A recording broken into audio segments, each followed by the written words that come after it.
Before footsteps, before names, before the warm braid of story wrapped itself around a flicker of fire, the world rested like a held breath. Land lay quiet under a roof of patient stars. The oceans turned themselves without hurry, polishing stones into softness, rehearsing the rhythm that would one day cradle the breathing of sleepers. Wind learned to speak in reeds and grass. Mountains folded themselves slow as thought. Time, vast and gracious, walked barefoot across the cooling skin of earth and left no mark a voice could claim. There was no memory yet, only the wide, uncontained hush of becoming. In that hush, heat thinned into weather. The planet turned and turned its axis, a lantern carried through the dark of eons. Clouds gathered, dissolved, returned, adorning the sky with the simple ceremony of water lifting and falling. Night gave itself to dawn. Dawn offered its light back to night. Nothing was hurried. Even light seemed to move with courtesy, brushing the high snows, the red rock, the slow salt breath of the sea. Stone told the only story then, a story of pressure and patience. Granite shouldered weight, basalt-cooled cliffs learned the grammar of crumbling. Rivers braided through new valleys and forgot their earlier paths because forgetting was as holy as remembering. In the beds of those rivers, sand counted the seconds for no one. The air tasted of iron and rain. The first seeds, small as grains of sleep, dreamed themselves into fern and reed and tree. Green rose like a soft murmur, then like a choir. Shade was invented. Shadow learned to comfort. Africa tilted its ancient face toward the sun and became a theater of edges. Rifts opened like old scars remembering how to ache.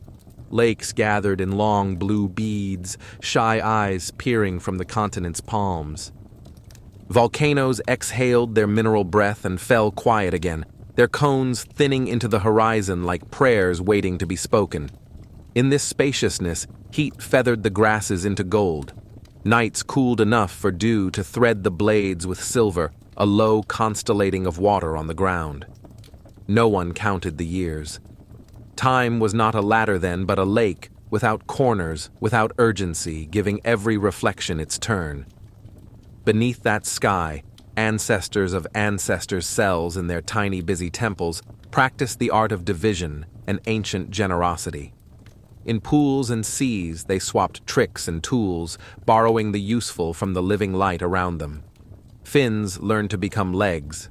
Lungs rehearsed their delicate unfolding. Spines lengthened to carry new hopes. With every experiment, the world nodded, yes, try. With every failure, the world nodded, yes, rest. Out of this patient workshop came forests that found their shape in wind. Trees wrote circular poems with their rings. Lianas threw bridges across the air. Orchids and mosses made of green 1,000 shades of whisper. The canopy learned to catch and soften the sun, to turn its harsh spear into a gentle rain of light. The understory held a cold that felt like memory, though there was not yet a mind to remember it. Far away, the sea kept lifting and setting down its silver bowl. Tides stroked the shore with the tenderness of an old friend arriving late. In that timeless embrace, moonlight wrote pale letters on the water and erased them in the same motion. Fish passed under untroubled. In the deep pressure, folded itself around the bodies of strange, luminous swimmers, and no light was wasted, and no sound was careless. Earth perfected her instruments. The atmosphere learned exactly how to hold warmth without hoarding it. Lightning spoke a quick language to the ground, and the ground learned to answer in green. Bacteria married sunlight to sugar, to quiet industries, microscopic and vast, set in motion, the slow economy of breath. Oxygen arrived without a trumpet, simply as a new kindness. What would later be called life exhaled and inhaled for the first time, with a rhythm that resembled gratitude. It would be a long while before eyes opened, longer still before they turned not just to light, but toward one another with the soft astonishment of recognition. Yet even now, before sight, Before the first hand knew itself as a hand, the world rehearsed the music those eyes would one day hear. Leaves clapped in a private applause when evening breezes passed. Cicadas composed their metallic lullabies in future tense. The sky practiced the cobalt of afternoon, the amethyst of dusk. Night birds tuned throats not yet evolved to praise what darkness made clear. In the interior of the continent that would come to cradle a new kind of story, grasses walked themselves east, with each generation following the shy retreat of forests. Rain changed its mind a little here, a little there. Seasons began to move like a pendulum, not as decree, but as invitation. Dry stretched itself into long gold days and then withdrew, letting green return as if a promise could keep itself. Papyrus wrote fluent sentences along the water's quiet edge. Figs and acacias set their tables with fruit and leaf, and no guest yet quarreled over a seat. There were teeth in this peace and claws and hunger, but the old world negotiated with elegance. Predator and prey were simply two dancers learning each other's steps, and the choreography refined itself without malice. A kill was a moment, not a verdict. A death was a gift the body offered back to the soil that had without complaint given it form. No oath was sworn in blood that was not already part of the rain. The silence of deep time was not empty. It was layered like the undernotes in a chord. Beneath the call of Tinamu and the breath of crocodile, beneath the insect's windmill hum and the far thunder, there lay the subtlest sound, the low note of intention the earth herself carried. It said only this continue. And so the grasses continued and the rivers continued, and the small experiments of flesh and bone continued, all of them, riding toward a future that did not yet know its name. On the slopes above, a lake with long, calm shoulders, light fell with the softness that forgives. Mornings were born there with a blue that felt like water thinking. Nights arrived like velvet laid across a drum, dampening the day's percussion into an intimate throb. Here the ground kept secrets, quiet caches of shells where the shoreline had once pressed its wet mouth traces of old fire from the earth's own heart, a geology of memory waiting for memory to be invented. Wind-patient tutor shaped the listening of leaves. Water-patient author shaped the listening of stone. Light-patient messenger shaped the listening of eyes to come. Everything prepared the way for attention, for the gaze that could hold the world and be held by it. From such preparations, a miracle grows not suddenly, but with the tact of a friend who does not knock because the door is already open. So when spines lengthened and shoulders loosened, when hands began to find their freedom from the arrogance of ground, none of it was rude. The world had been making room for this.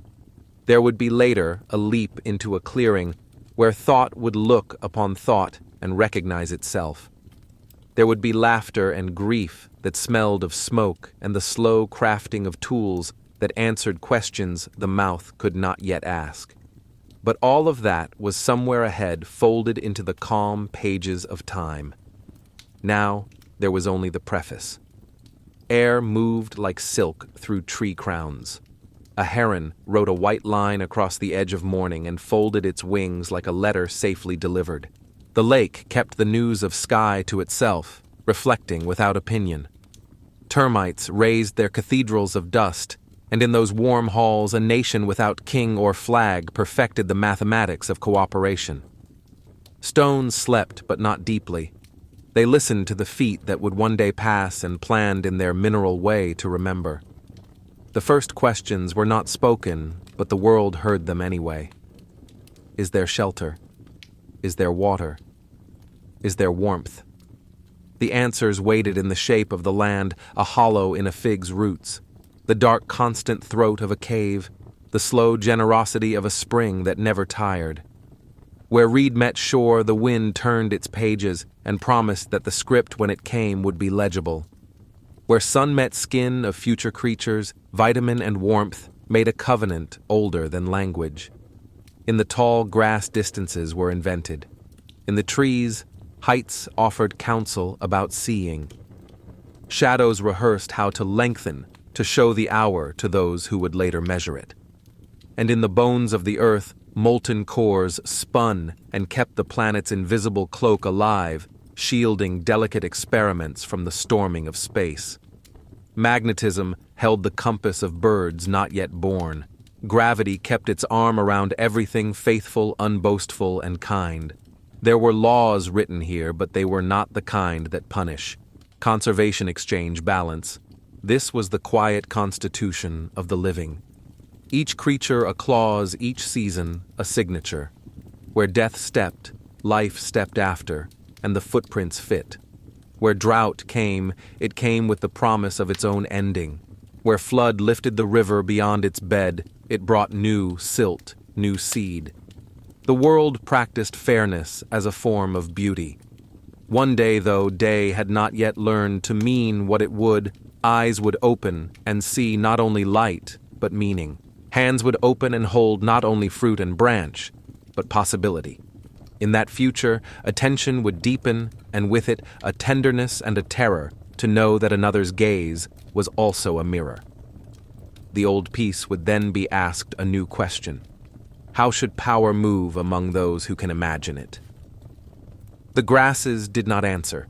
The lake did not answer. The wind made no argument.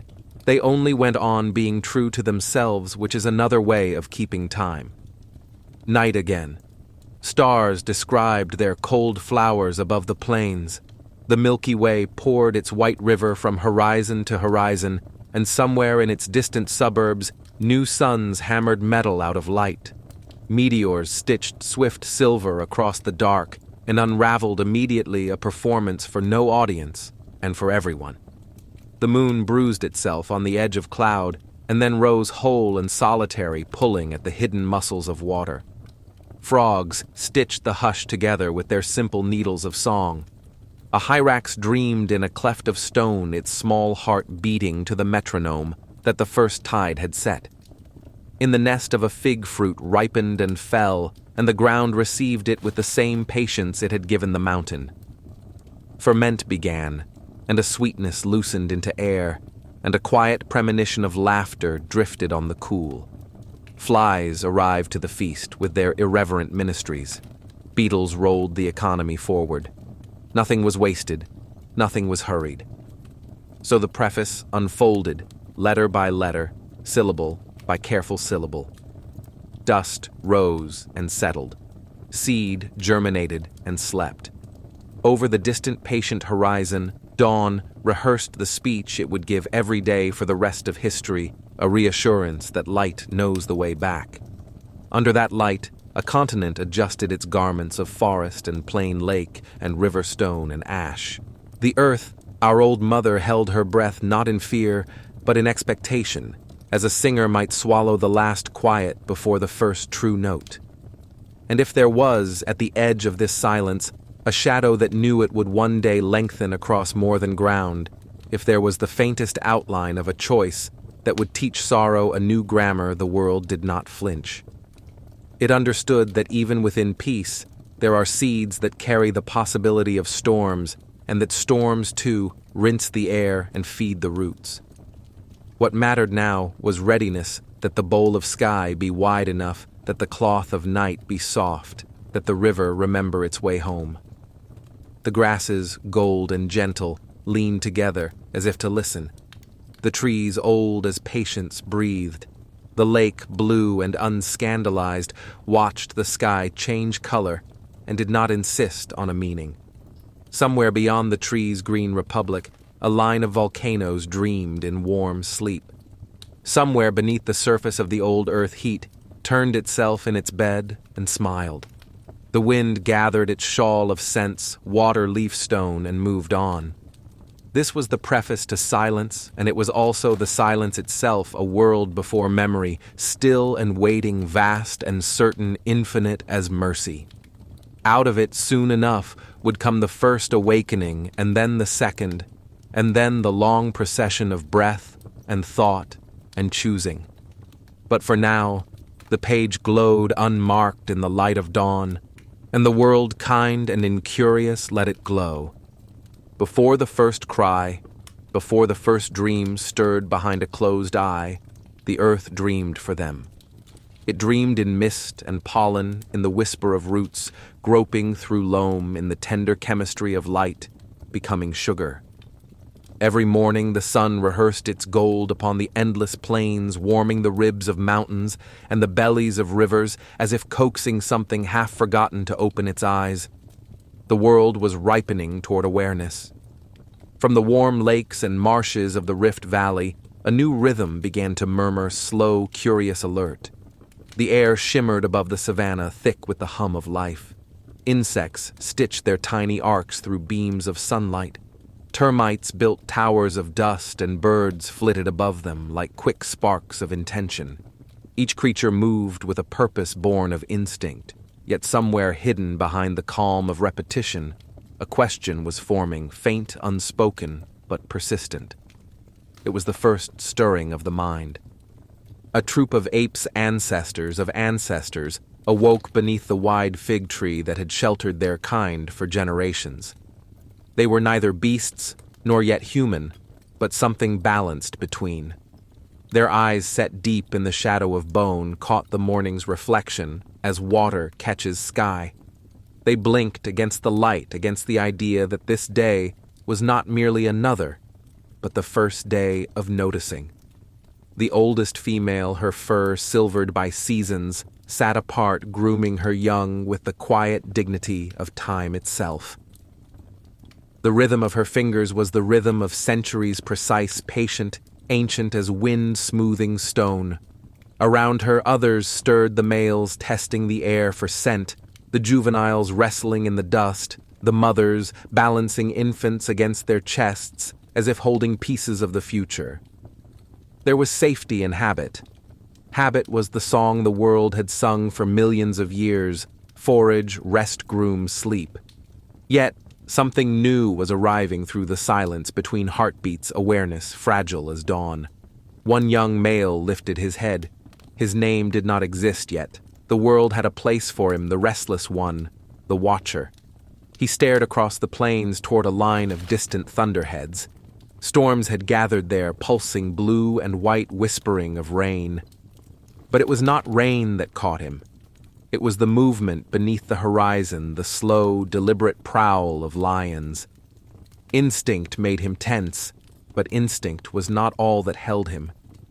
For the first time he looked not only at the lions, but into them, recognizing their hunger, their strength, their patience. He saw dimly that power lived not only in muscle or fang, but in understanding. And that realization, small as a seed, took root.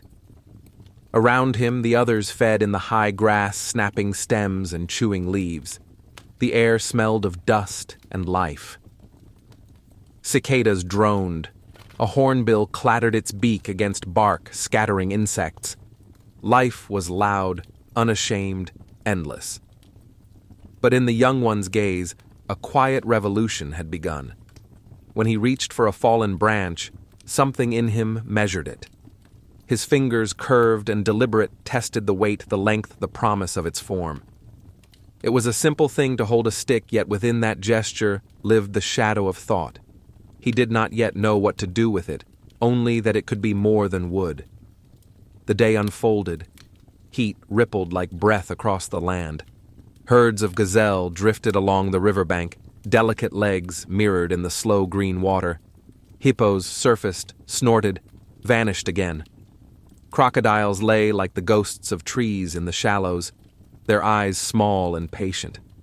Evening gathered with the softness of ritual. The air cooled. Smoke-colored clouds rolled across the west, and the first drops of rain began to fall, slow-wide, forgiving. The troop huddled together beneath the tree, their bodies a quilt of warmth and pulse. Rain threaded through the canopy and dotted their fur with silver. The oldest female murmured low a sound that was neither warning nor comfort, but something between a note of belonging. The young male watched lightning walk across the plain. Every flash carved the world into a brief, blinding truth: grass, tree bone, sky. The air was thick with ozone and promise. Thunder followed deep and rolling, and he felt it inside his chest like the drum of some ancient heart. He did not fear it. He was listening. That night, when the rain passed and the stars appeared, he stayed awake. Around him, the troop slept, chests rising and falling, the occasional soft grunt of dream. The moon cast pale fingers across the ground. A hyena laughed somewhere beyond the ridge, and silence folded again. The young one lifted his face to the sky. So many lights, cold, unreachable, patient. He could not name them, but they moved him in ways even hunger could not. Perhaps they reminded him of eyes watching. Perhaps they whispered a secret about the shape of the world, or perhaps they said nothing at all, and it was he who had begun to invent meaning. Dawn arrived on the wings of cranes. Their cries echoed across the water, long and lonely, like the world stretching its limbs. The troop descended from the tree, each in their own rhythm, the mothers first, then the cautious juveniles, then the males. Dew clung to their fur. The air smelled of mud and life. The young male walked farther than the others that morning. His curiosity pulled him beyond the grove into open ground where the grass whispered around his knees. Here he found the skull of a fallen antelope bleached white by sun and time. He turned it over in his hands. Empty sockets stared back. The smooth bone gleamed. For a long while he simply held it, tracing its edges, feeling the story locked inside. Something old in him recognized it, not as death, but as memory. The skull told him of hunger, of pursuit, of the thin line between life and absence. He set it down carefully, not as refuse, but as offering. The wind shifted, bringing with it the scent of others, not his own kind, but kin from another band foraging near the marsh. They were larger, louder, their calls sharp as flint. His troop often avoided them. Their presence meant conflict, but curiosity outweighed caution. He approached the boundary of their territory, half hidden by reeds. Two males squabbled near a patch of fruiting shrubs, baring teeth, puffing fur, throwing handfuls of dust into the air. The display was fierce but not fatal, a storm of noise meant to end without blood. And yet in one of them, something faltered. His rage did not fade when dominance was shown. It deepened. The young watcher observed as the angrier male picked up a stone. It was round, heavy, perfect for the hand. He did not throw it, not yet, but he gripped it with a new kind of intent. The air trembled, not from thunder, but from possibility. For the first time in history, violence waited, not for necessity, but for choice. The moment passed, the stone fell, the males parted, the troop scattered into the trees. Yet the earth remembered. The watcher too remembered. In that brief gesture he had glimpsed something that would one day rewrite the laws of life, the power to decide the ending of another's rhythm. He turned away, heart-drumming. The world seemed altered not in sight or sound, but in spirit. A door had opened inside him, and though he could not name it, he felt the draft of understanding that life could be taken not only by tooth or hunger, but by will. And so began the slow dawn of conscience, that double-edged awakening which would bless and wound in equal measure. Evening again. The troop gathered near the river where water gleamed like dark glass. The young male squatted beside the stream, watching his reflection shimmer. The image fascinated him. Eyes within eyes, a face that was his, but also other. He reached to touch it, and the water broke, dissolving the illusion. He blinked, startled, then smiled in the quiet way of creatures learning secrets too vast to keep. He drank the coolness sliding down his throat, grounding him again in the simple joy of being. Behind him, the old matriarch approached her steps, slow but sure. She placed a hand on his shoulder, not command, not comfort, only acknowledgement. For a heartbeat they sat together, listening to the night insects tune their endless orchestra. Then she spoke not in words, but in a low hum that vibrated through his bones. It was a sound older than speech, a bridge between knowing and not knowing.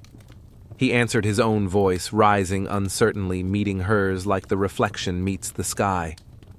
The two tones intertwined, and the world listened. It was the first conversation.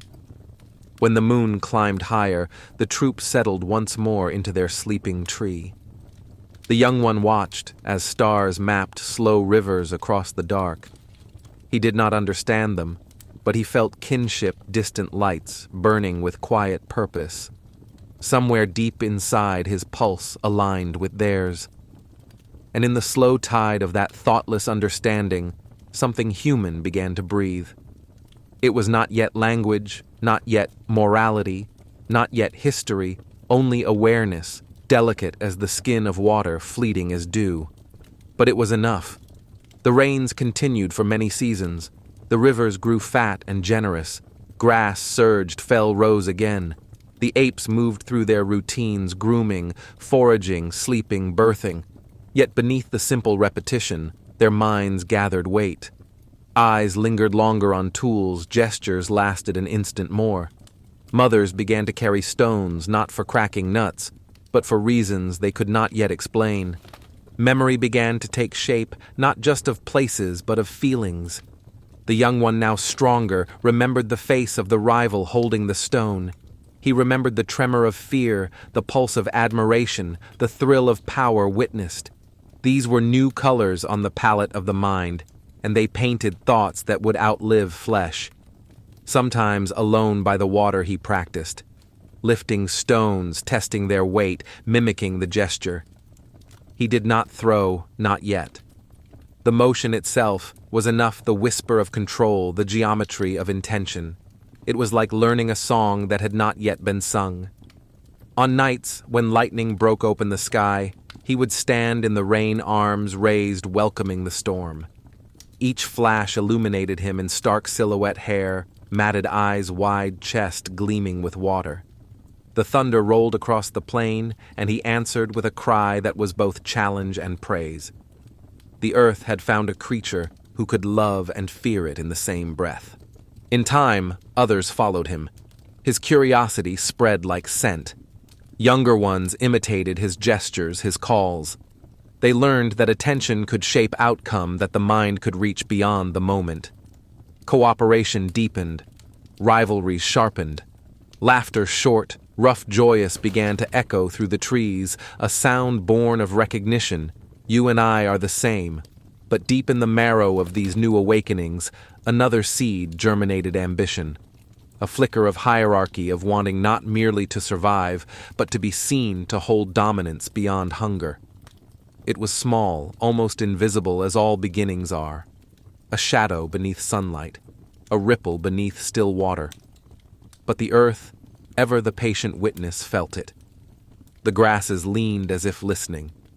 The river slowed, reflecting a new face upon its skin, one capable of kindness and cruelty both. And so the first awakening unfolded not as a single dawn, but as 1,000 quiet mornings, where thought met instinct and chose to linger. The apes became dreamers of motion, artists of survival, architects of emotion. They would forget this peace soon enough. They would learn to lift the stone not in wonder, but in will. Yet for now, the world held them gently, letting them grow in the warmth of discovery. The wind carried their calls across the plains, soft as prayer fading into the hush of evening. Fireflies, the sparks of tomorrow's fires, glowed between reeds. The moon lowered itself toward the horizon, a coin of light spent in the currency of time. In the tree, the young one closed his eyes. His mind, rich with images, drifted toward sleep. Dreams came, fragments of pursuit of eyes, watching eyes of hands holding the weight of the world. Somewhere in that dream, the first question bloomed, silent but eternal. What am I that I can choose? The night had no answer. It only breathed vast and tender, carrying the echo into the folds of eternity. And the earth, ancient and merciful, whispered back in her language of wind and water, a promise, or perhaps a warning: awakening is the beginning of everything, and of everything the beginning of loss. Before the word world existed, there was simply becoming. The earth was not yet divided into history and myth.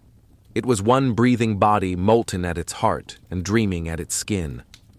From that dreaming, the shapes we know began to rise, not suddenly, not with noise or command, but as a tide of quiet creation.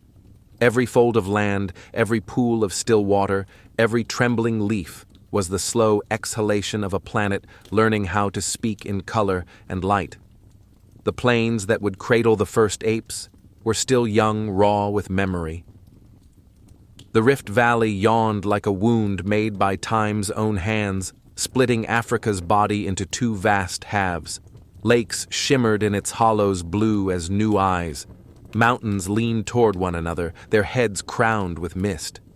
Rivers stitched the wounds with silver thread, winding through forests and grasslands that smelled of rain and ash. The world was a vast, unfinished song, and life was its refrain. The air was thicker, then rich with the breath of things that had only just begun to learn the art of existing. The scent of resin and soil mingled with the smoke of far volcanoes. Insects hummed their ceaseless arithmetic. Birds poured light into sound. The sun rose higher than it does now, fierce and untamed, and every shadow that followed it seemed to remember the heat of the stars from which it came. To the creatures who walked within this newborn world, nothing was familiar, yet everything was intimate. The first forests were cathedrals of green flame, their canopies trembling with movement. Great herds of antelope grazed beneath acacia trees whose branches combed the air. Elephants ancient beyond even that age wandered the plains like slow-moving continents, their feet memorizing the softness of the earth. Crocodiles unchanged from older dreams dozed in the sun, and above them the vultures described lazy spirals, priests of the inevitable. And there among them, the apes. Not yet human, not yet beast, the hinge between what was and what would be. They lived within this song as one chord among many, tuned to the rhythm of wind and hunger and birth. They did not yet know they were seen by time. At dawn, the mist lay low and thick. The grass was wet with the breath of the night. The troop stirred in their sleeping tree. The old matriarch first her fur brushed with moonlight. She stretched, testing the joints that had carried her through decades of seasons. Beneath her juveniles blinked awake, shaking dew from their coats. Infants clung to their mothers with the instinctive trust that was the world's first religion. Below the young male, the watcher descended before the rest. His feet pressed into the damp soil, leaving prints that would fade by midday. He stood at the edge of the clearing and watched the sun pull itself over the horizon. In that moment, the world seemed to breathe through him, the river murmuring, the wind exhaling across the tall grass, the light stroking the backs of distant hills. He did not know it, but this moment, this pause between instinct and wonder, was history's first prayer. As the troop fed, the world awakened around them. The cries of birds, the chatter of insects, the low rumble of unseen beasts, all these were the instruments of creation tuning themselves to the day. The watcher moved among them with an attention that was new to the world. He paused to study the trail of ants along a fallen branch, the shimmer of dragonflies above the water, the slow bloom of clouds along the horizon. His mind, still wordless, began to collect these fragments, arranging them in patterns no other creature yet perceived. Each sight, each sound, each scent was a note in an invisible melody. His heart beat in time with it. The first cognition was not thought, but rhythm. The earth was changing in its bones. The tectonic plates beneath his feet shifted like muscles adjusting in sleep. Far beneath the crust, magma flowed like blood.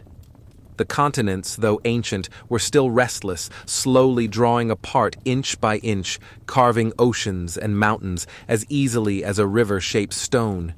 In the night, the ground sometimes trembled. Lightning walked the sky without rain.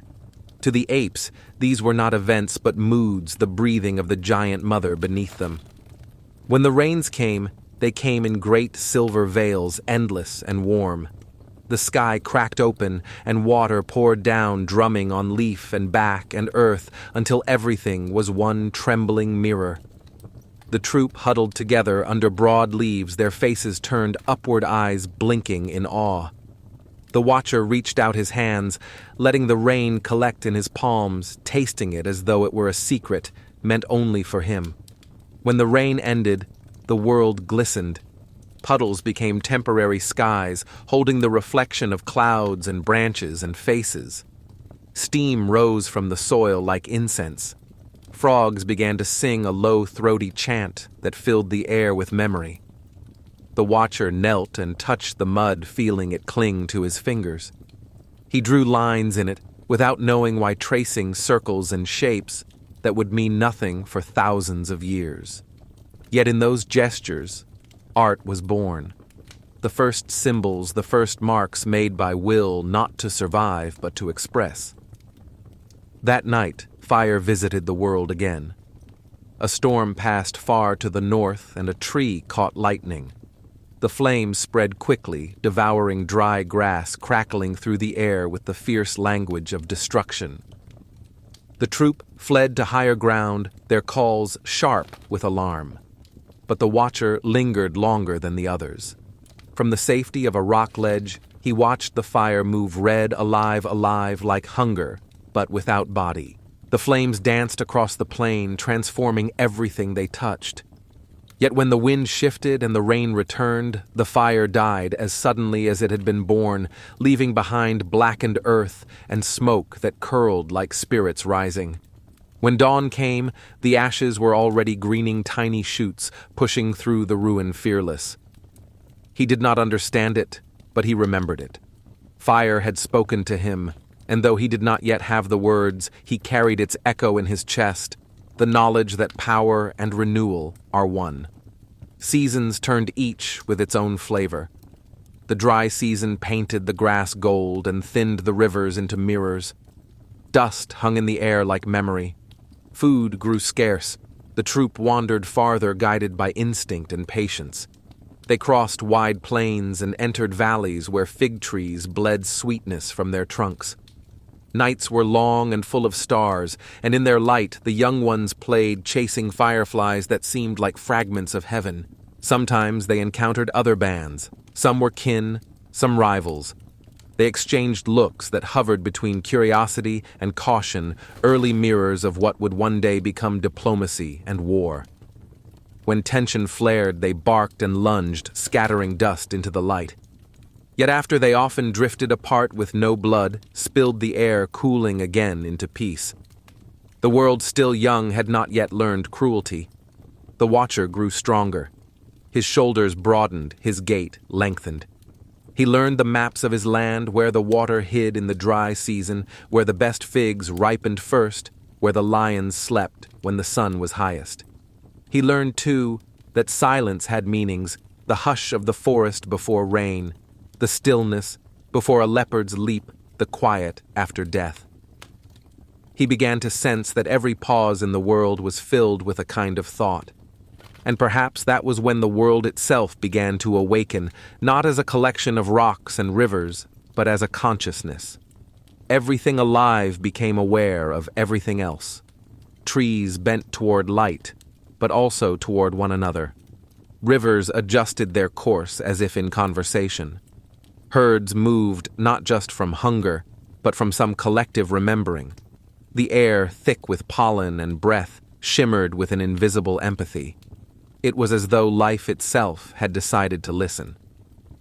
One evening, as dusk spilled violet across the sky, the watcher climbed a ridge overlooking the valley.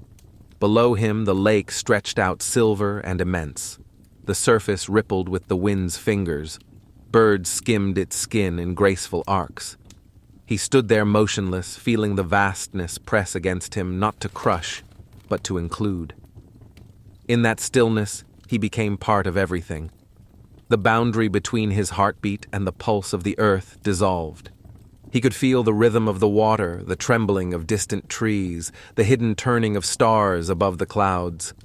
It was the first communion. Time, that quiet, endless current, flowed through him. He saw not with eyes but with the body's deeper sense, the long procession that had led here, fish learning to crawl scales, becoming skin fins, becoming limbs, limbs, becoming hands. He did not name it, but he knew it because he was its continuation. He was the earth remembering itself. The wind rose soft and insistent, carrying with it the scent of rain and distant fire. He closed his eyes and let it move through him. When he opened them again, the world was glowing with a strange gentleness, the kind that follows great understanding. He descended the ridge slowly, his shadow long behind him. When he returned to the troop, they greeted him with small chirps and touches. The matriarch pressed her forehead to his, a gesture of acceptance. He sat among them, the children climbing over his legs, the mothers settling near. Night folded around them like a warm blanket. Above the stars wheeled in their slow perfection. It was then that something changed in the watcher's breath. He exhaled not just air, but memory. He did not know it, but his awareness was becoming contagious. The others, drawn by his calm, began to mirror his stillness. Their chatter faded. For a moment, the entire troop sat in quiet unity, gazing at the sky as if it were a reflection of themselves. The world through them was seeing itself. This was the birth of the world, not the creation of rocks or seas or skies, but the birth of recognition. A planet that had spent billions of years growing bodies now grew a mind. And that mind, fragile and luminous, opened its eyes in a grove beside a lake under the watching stars. The night deepened. Frogs drummed. Somewhere in the dark, a lion roared a sound so old it seemed to carry the echo of the universe's first thunder. The apes did not flee. They listened. The sound traveled through the trees, through their bones, through the silence that followed. The watcher felt no fear. He felt connection the way prey and predator, night and day, fire and rain all belonged to the same great breathing. In that awareness, there was no good or evil, only pattern. When sleep came, it was deep and full of visions. The dreams were simple water-light movement, but beneath them lay a whisper that would not fade. Remember. And the earth, that vast and tender storyteller, turned one more page. The rains withdrew, and the land exhaled steam. From the cradle of wet earth rose a tapestry of green and gold grasses that whispered in the wind, acacias standing like open hands, fig trees, glistening with swollen fruit. The rivers, swollen with memory, cut silver threads through the plains, and along their banks, life flourished like a dream that had finally learned its words. The young watcher, the ape who had once stood in awe of lightning and stillness, had grown into his strength. His shoulders were wide, his gait more certain. He moved now through the world with the grace of something that understood its place within it. His troop followed him not out of fear, but out of rhythm. When he walked, they walked. When he rested, they gathered near their breathing, falling unconsciously in tune. Seasons passed in slow spirals. The trees shed leaves, then clothed themselves again. Calves were born. Elders faded into the soil that had fed them. Death and birth were twin hands cupping the same flame, and life moved easily between them without sorrow or greed. Yet beneath this harmony, something subtle began to change. The watcher's eyes no longer drifted only toward fruit or water, or the shimmer of prey. They lingered on the faces of his kin, the small gestures, the shifting hierarchy, the way one glance could make another step back. He began to sense the invisible currents that moved between bodies, deference, affection, jealousy. The world outside was vast, but within the troop, another world had begun to unfold, the world of intention. One morning, he woke to the sound of quarrel. Two younger males wrestled beneath the fig tree, rolling through dust and broken fruit. Their cries pierced the quiet. The others watched from a distance, alert but unmoving. Such disputes were common dominance food position. Yet this time, The watcher felt something new stir in him, not fear, not excitement, but curiosity. He studied the pattern of their movement, how each gesture was both attack and communication, how submission ended not in death, but in understanding. When one finally turned away, lowering his head, the other let him go. The troop resumed its peace. The watcher, however, remained still. He was learning that power could exist without claws, that within the group balance was maintained not only by strength, but by the mind. The world, too, was growing in this way, quietly, imperceptibly intelligent. The river had changed course.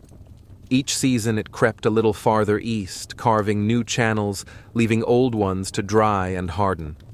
Birds followed its new path. Plants adapted their roots, reaching deeper.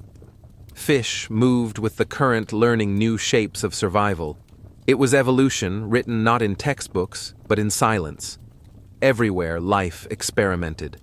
Trees grew thorns to defend themselves from hungry mouths. Flowers learned to speak in color, persuading bees to carry their desires through air. Reptiles blinked into feathers. Small mammals found courage in the dark. The planet was a great workshop of becoming, and every creature, knowingly or not, participated in its creation. The watcher felt this pulse in his blood. When he moved through the forest, he could feel its language, the subtle vibration of cicadas in heat, the sigh of leaves in the wind, the heartbeat of the earth beneath his bare feet. He was part of a network older than breath, and though he could not name it, he belonged to it completely. But belonging was not always peace.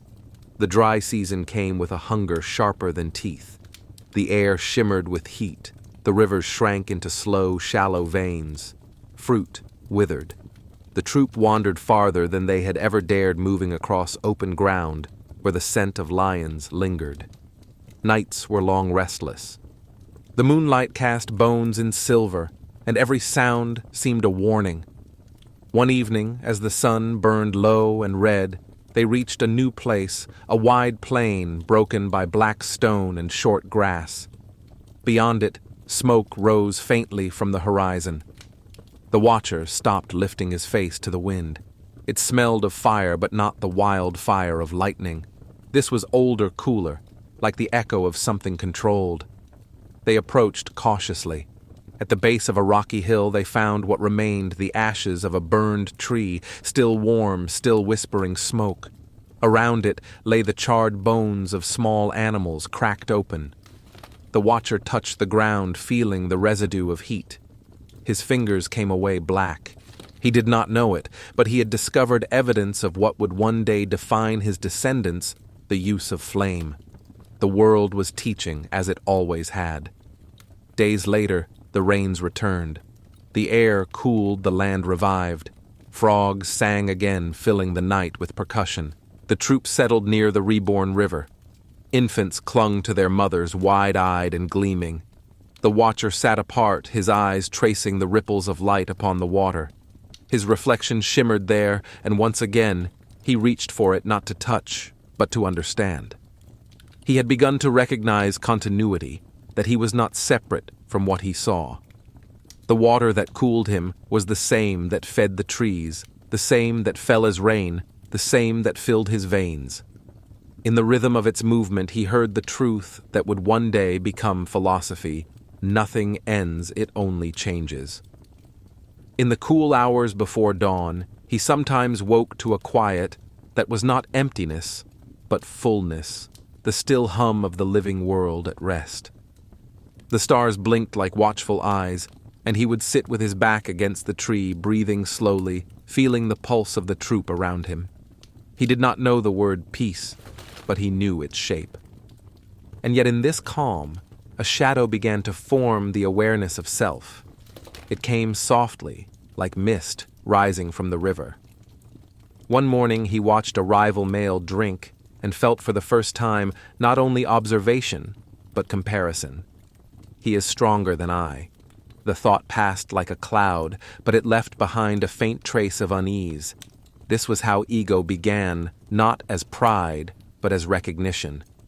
The same force that allowed compassion, the ability to see another and understand, also carried its twin envy, the desire to measure.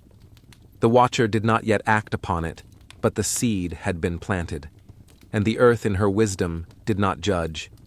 She allowed it to grow as she allowed all things to grow. Life multiplied. Everywhere the world glittered with movement. Fish leapt in the shallows, insects spun gold from air roots, pushed deeper, finding water where there should have been none. The balance of predator and prey was sacred and constant. Lions stalked in twilight, their muscles fluid beneath tawny skin. Hyenas laughed in the distance, their voices carrying across the plain like a memory of chaos. And through it all, the apes endured, adapting, learning, evolving. They began to travel in smaller bands, venturing farther from the trees. Their bodies grew leaner, their spines straighter.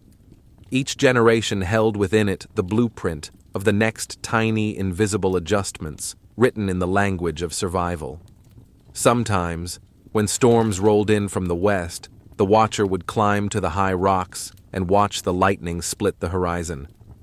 He felt kinship with it, a shared desire to reach, to illuminate, to exist for a moment as both beauty and danger. The thunder followed like the echo of his own heart.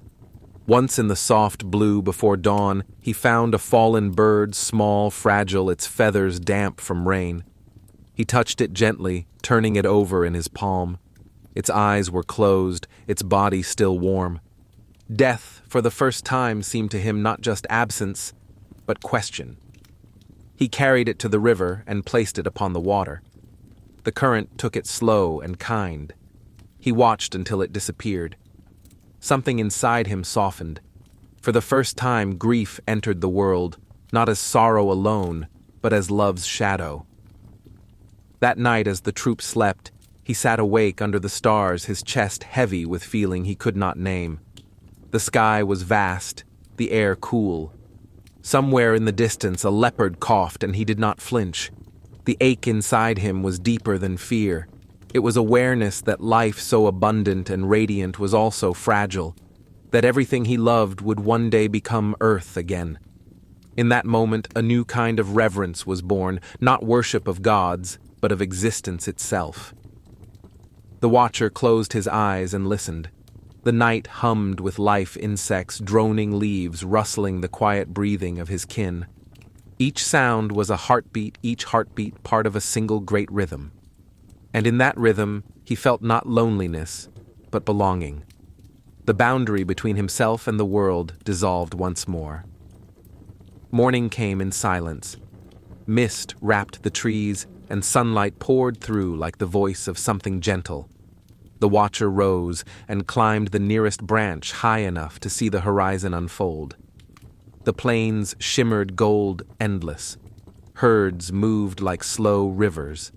The world full of breath and motion stretched before him, ancient yet always new. He understood none of it, and yet he understood everything. For in that golden hour life had reached a kind of perfection, a balance between ignorance and knowing, between survival and wonder. The apes lived without language, yet carried within them the beginnings of all words. They lived without faith, yet moved through the world with the quiet certainty of belonging. They lived without history, yet embodied the story of everything that had come before. This was the growth of life, not merely the multiplication of creatures, but the flowering of awareness, of connection, of fragile consciousness rising like mist from the soil. In the deep quiet that followed, the world inhaled. The river shimmered. The first birds of dawn called to one another, their voices pure and ancient. And somewhere within that chorus, a new sound began to form, the slow, steady rhythm of thought. It was faint, barely a whisper, but it carried across the grasslands and into the hearts of those who would listen. The watcher turned toward it, his gaze distant, his heart wide. He could not yet know that this awakening, so gentle, so miraculous, would one day lead to fire, to language, to love, and to the first shadow of violence, born not of hunger, but of will. For now, though, the world was only breath and beauty, and in that breath, life continued to grow. The world had settled into a rhythm both ancient and new, a lullaby of sun and water leaf and breath silence and song. The grasslands glowed in the soft light of morning, and the rivers flowed like long threads of silver through the green. It was an age of harmony when the earth seemed to breathe without struggle, when every creature knew its place in the slow pulse of time. The troop lived at the heart of this balance. Each dawn began with the same ceremony, the old matriarch stirring, first, testing the wind, listening to the forest's murmur, the young ones stretching, blinking, wrapping their small hands around the branches that cradled their sleep. Then, they would descend together like leaves drifting down through the morning air, each finding their rhythm within the living song. The watcher, older now, broader, quieter, moved at the center of this small universe. His fur had darkened with age, his eyes deepened with thought. He no longer chased the world's noise. Instead, he listened for what lay beneath it. His strength was no longer in his limbs, but in the stillness that lived behind his gaze. He had become a teacher without words. When danger neared, he saw it before others did, the trembling of grass far away, the hush of birds, the scent of fear on wind. When food was scarce, he led them toward hidden groves and shaded springs that only he seemed to know. His calm steadied them. His silence was a kind of language. The young followed him not because they feared him, but because they trusted that he saw farther than they could. In his presence, the troop flourished. Seasons moved like slow dancers. Rains came and went. The plains shifted their color from green to gold and back again. Calves grew into mothers, mothers into memory. The world turned and life turned with it. It was the age of becoming, not through conquest or invention, but through deepening. For the first time, the apes were not only living in the world, but with it aware of the connections that pulsed between tree and river, sky and body. They began to recognize patterns, that certain fruits ripened only after certain rains, that birds departed before storms, that the moon swelling and thinning whispered the rhythm of time. These were the first calendars written not in stone, but in instinct.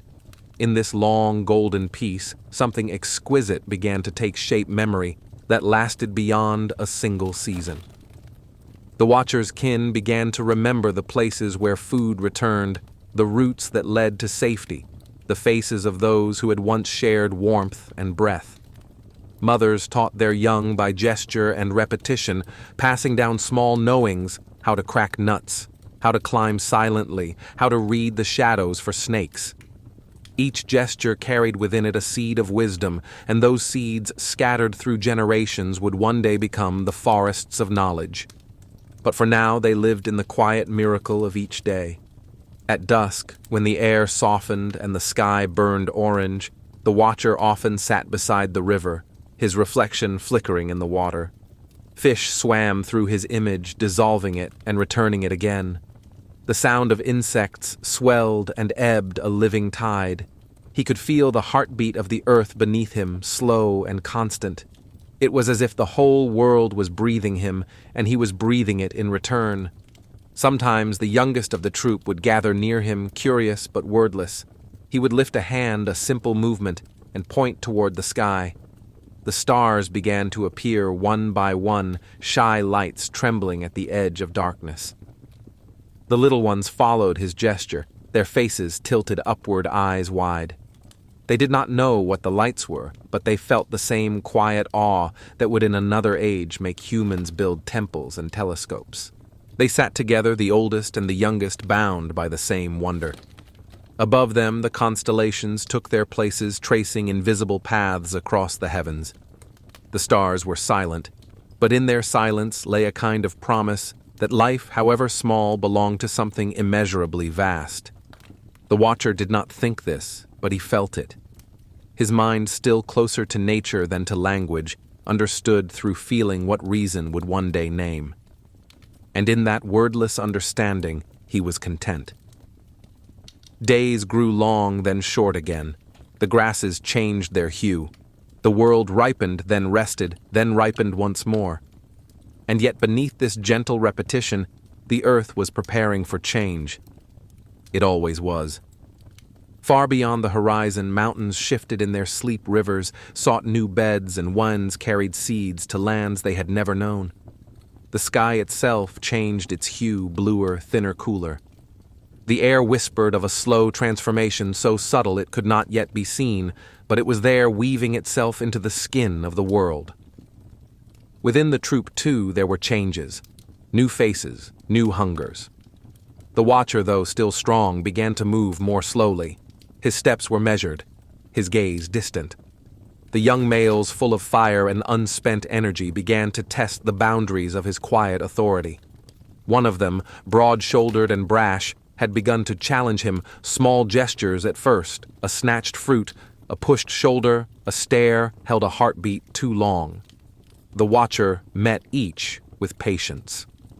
But patience, even in its purity, can awaken restlessness in those who do not yet understand it. The troop sensed this tension like animals sense weather. The air between them grew heavy, charged with an energy older than malice, the primal rehearsal of hierarchy and rebellion. It was the first whisper of power not born of necessity, but of desire. One evening, as the sun bled low over the plains, the troop gathered near the water. The young male prowled at the edges, his breath quick, his eyes bright. The watcher sat beneath the fig tree, his posture calm, his hands folded. The moment hung fragile as the last note of a song, then a cry sharp as flint. The young male lunged. Dust exploded around them, gold in the dying light. The others shrieked and scattered, the world momentarily fractured by noise and motion. The watcher did not strike back at once. He evaded, deflected, observed. His calm only fueled the younger one's fury. They circled bodies, taut eyes locked. The river glimmered behind them, indifferent. The air trembled, and then silence. The watcher lowered his head, not in defeat, but in understanding. The young male froze, confused. This was not submission, but wisdom, the recognition that conflict was not always answered by strength. After a long breath, the watcher turned and walked away. The younger one stood panting, victorious and unsettled. The troop hesitated, uncertain whom to follow. Slowly, one by one, they moved after the watcher. Not out of fear, not out of habit, but out of faith. The young male watched them go, the hollow ache of triumph echoing through him. It was the first lesson of power, that dominance without reverence is emptiness. The days that followed were quiet. The watcher did not seek conflict again. He carried no resentment. The earth itself seemed to approve of his restraint. The rains came early, and the rivers swelled, washing away the dust of pride. The young male, now a leader by circumstance, discovered the weight of leadership. It was heavier than he had imagined, full of eyes watching mouths, waiting silence asking. His anger dimmed, replaced by something he did not yet understand: responsibility. Thus the world continued its slow education, not through words or punishment, but through consequence. Seasons turned again. Life persisted in its infinite variety. Insects carving lace through leaves, birds building intricate homes, rivers changing shape, but never purpose. The apes moved with the land, and the land moved within them. The watcher aged. His steps grew slower, his fur grayer. Yet in his final seasons he seemed more luminous, as if time had polished him instead of wearing him down.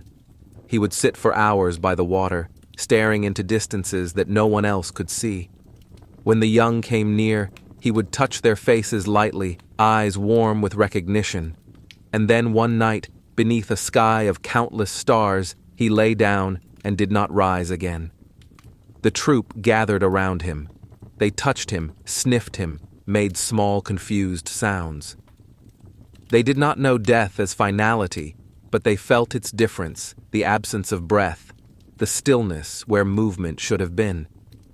The old matriarch sat beside him until dawn, her body curved protectively, her eyes half closed. When the sun rose, she pressed her forehead against his one last time.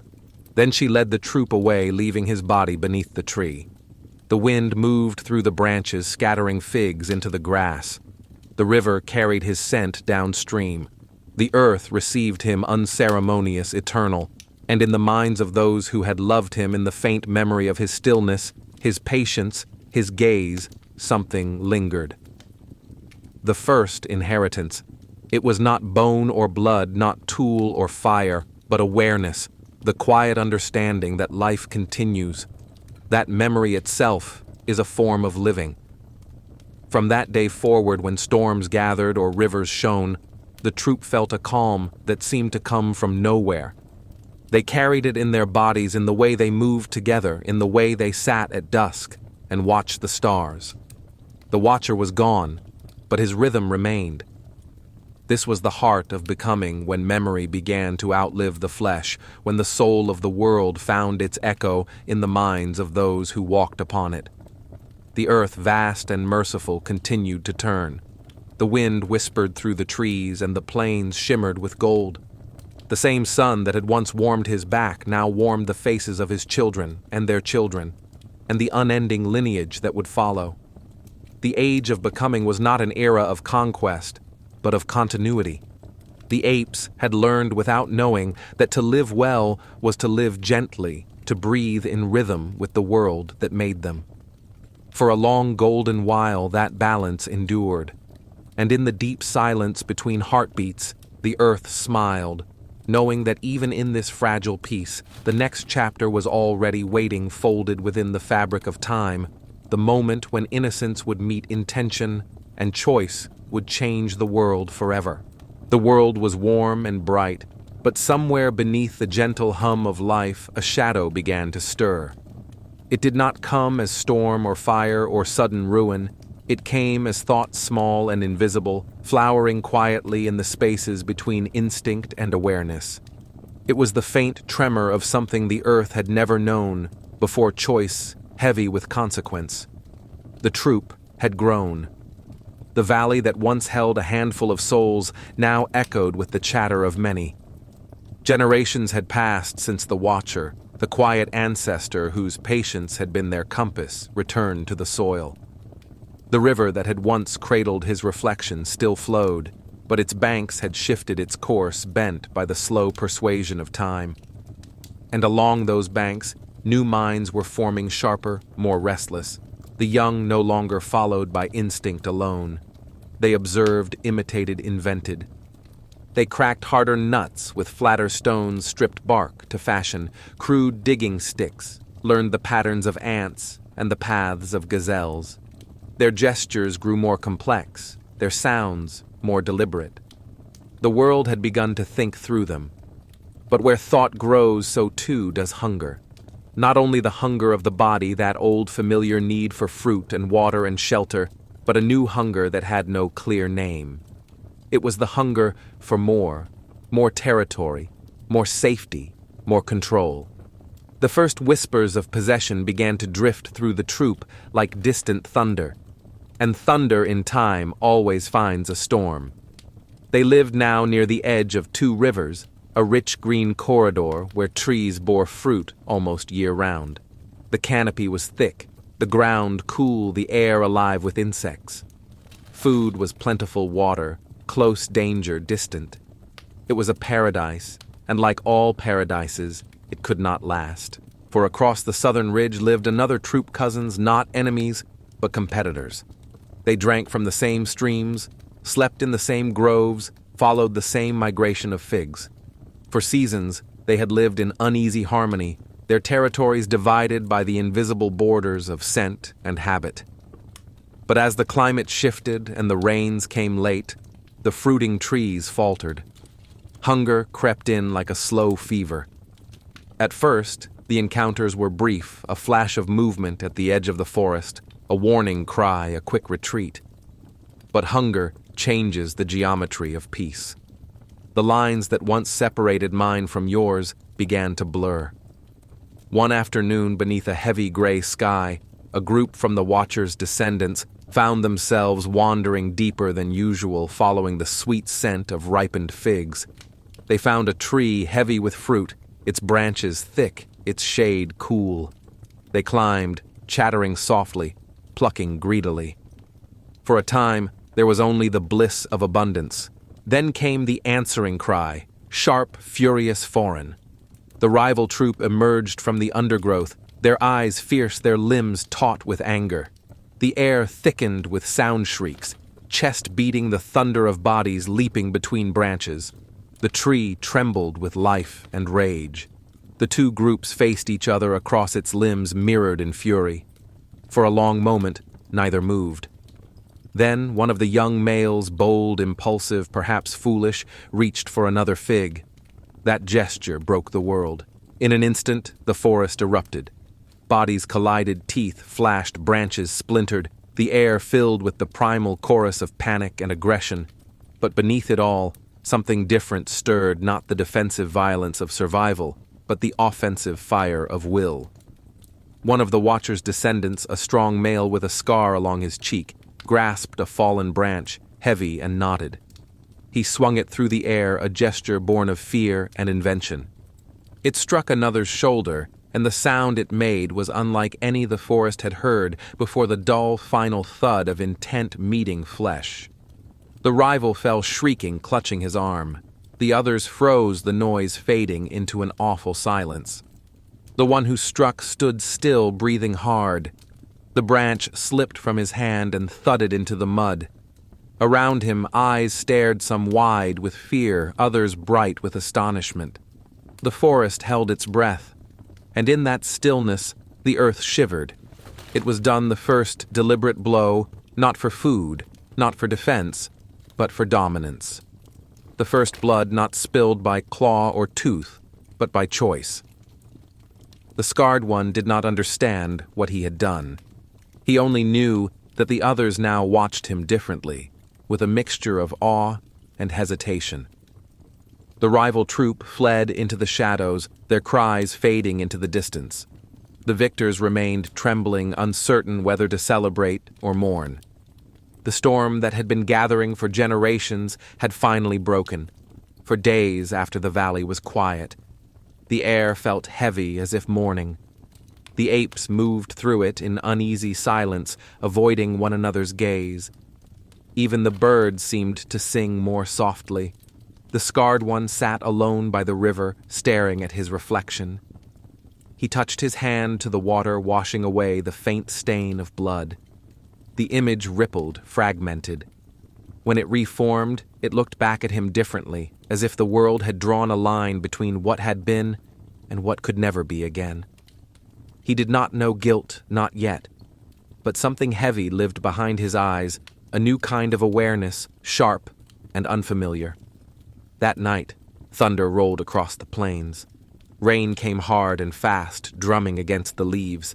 Lightning cracked above the canopy, lighting the world in flashes of white. The troop huddled together, their bodies pressed close, their hearts unsteady. The scarred one sat apart, watching the sky burn. Each flash illuminated the forest trees, gleaming rivers boiling with light, the faces of his kin pale and frightened. He felt the storm inside him mirror the one above, wild, uncontrollable, full of sound and fire. When the dawn came, the world smelled of renewal. The rain had cleansed the air, the river ran high and fast.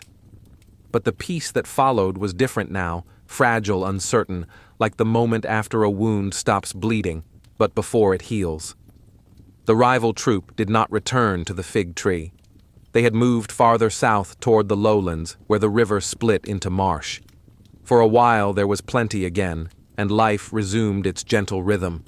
But deep in the marrow of the living world, something had shifted. The apes began to carry sticks more often, not always to strike, but as extensions of their will. They lifted stones not to eat, but to hold, to feel the weight of control. It was as though the very idea of power had taken physical form in their hands. And yet, even as this new instinct bloomed, another followed compassion. One morning the scarred one found a young female from his troop, limping, her leg swollen from a thorn's wound. She could not climb, could barely walk. The old rhythm would have left her behind. The wild had no room for weakness. But something in him, the same part that had struck, the same that now remembered, refused to move on. He stayed beside her. He groomed her fur, brought her fruit, frightened away the flies. She leaned against him, trembling eyes half closed. When she healed, she followed him everywhere. It was not dominance that bound them, but tenderness, a new kind of tether between lives. The world watched in silence. The forest, which had witnessed the first violence, now bore witness to the first care born of choice. This was the turning point, when destruction and compassion were born in the same breath. In the years that followed, both seeds would grow twining together like vines around the trunk of the same tree. The apes learned cooperation, strategy, alliance. They learned that unity brought strength, that isolation brought danger. Yet beneath this new intelligence lingered the shadow of that first blow, the memory of blood as solution. Seasons shifted again. The rains grew shorter, the dry seasons longer. Trees withered, rivers shrank. The valley began to crack and sigh under the weight of thirst. The troop moved north, following the promise of water, the instinct of migration that would one day carry their descendants across continents. They walked for days through open grasslands, the horizon endless. Dust clung to their fur, and heat shimmered around them like invisible fire. At night, they huddled beneath stars that seemed close enough to touch. The scarred one looked up at them, often wondering if they were eyes or embers, perhaps both. And as he walked, he carried within him both the burden and the brilliance of what had begun, the awareness that life was not bound to harmony, that choice could shape the world and unmake it. The earth turned beneath their feet. Somewhere deep in its molten heart it understood. Evolution was not a straight line, but a circle, and every creation carried within it the echo of its undoing. Still the grass grew, still the rivers sang, still life, stubborn, luminous, persisted. And above the plains the sky opened into blue vastness, untroubled by what would come. The wind whispered through the trees as if to remind them every awakening is a fracture, every birth a small extinction. But the earth, endlessly forgiving, allowed them to continue carrying both their violence and their tenderness like twin children learning to walk. And so they walked on into the long afternoon of the world, unaware that in their small, trembling hands they carried the beginning of humanity itself. The rains came late that year. The earth cracked underfoot, and the air shimmered with thirst. The great river that had once cradled the Watcher's descendants grew thin, a pale thread, winding through beds of dust and bone. The wind carried the scent of distance, of places yet unseen, of migrations waiting to begin. The world was changing again. It always did. From the east, new winds arrived, dry, sharp, carrying red sand from lands beyond the horizon. Trees dropped their leaves early. Grasses turned brittle and whispered like old paper. Herds began to move west, slow and patient, their hooves stirring clouds that blurred the line between earth and sky. The apes followed in their shadow, drawn by the promise of water, by the memory of greener places. The troop, smaller, now leaner, tempered by hunger, carried with it the history of countless seasons. They had learned to travel together, to share food, to defend one another against the lions and the heat. The scarred one, older but still strong, led them with quiet endurance. The young followed him, not because he was fierce, but because he was steady. In the uncertain rhythm of drought and rain, steadiness was the rarest form of wisdom. Each dawn they rose with the sun's first pale warmth, the horizon painted in the soft copper of dust. They moved silently, stopping only when the smallest grew weary, or when the mothers needed to feed. Their feet left trails that the wind quickly erased, paths that existed only for a moment, like thoughts.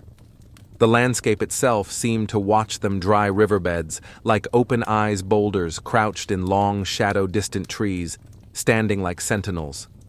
At night, they slept beneath the stars, wrapped in the slow breathing of the world. The wind cooled, and the sky opened wide, a dome of fire and eternity. Sometimes lightning flickered far away, too far to smell the rain. Sometimes, when the air was utterly still, the scarred one would lift his face and remember the first storm he had seen as a child, the way it had split the heavens, the way the rain had kissed the ground after the killing heat.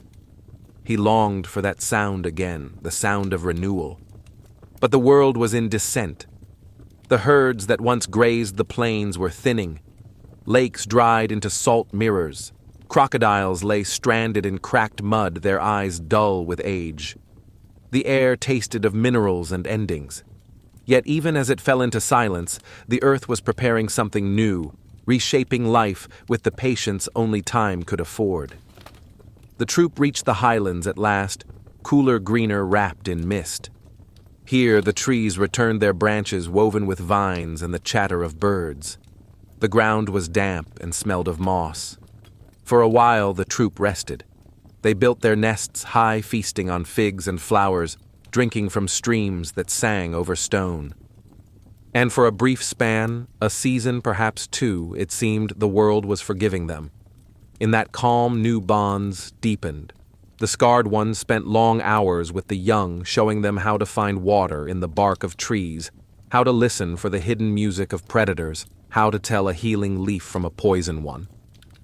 His gestures were patient, deliberate teaching, not through command, but through presence. One of the young females, clever and unafraid, watched him closely. She mimicked his movements, his caution, his way of testing the air before crossing open ground. When he rested, she sat beside him, grooming his fur with quiet affection. Her eyes were bright, full of questions the world had not yet invented words to answer. It was she who first noticed the faint smoke rising beyond the ridge. It came at dusk, a thin, curling thread of gray against the violet sky. The scent was unfamiliar but compelling, the smell of burning wood without storm. They climbed to the ridge's edge, where the world fell away into valleys of shadow. Far below, at the mouth of a ravine, orange light flickered among the trees. The scarred one froze. The sight touched something deep in his memory, the old fire, the lightning that had burned the fig tree in the valley of his youth. But this was different. This flame moved slowly, deliberately, as though tended. They watched for a long time until darkness hid the glow. Then they returned to their trees, uneasy and silent. The next morning they found what remained. The ravine was scorched, blackened branches, ash, soft beneath their feet. In the center, charred sticks arranged in a shape that was not random. Something had been placed there, something that had burned and then been removed.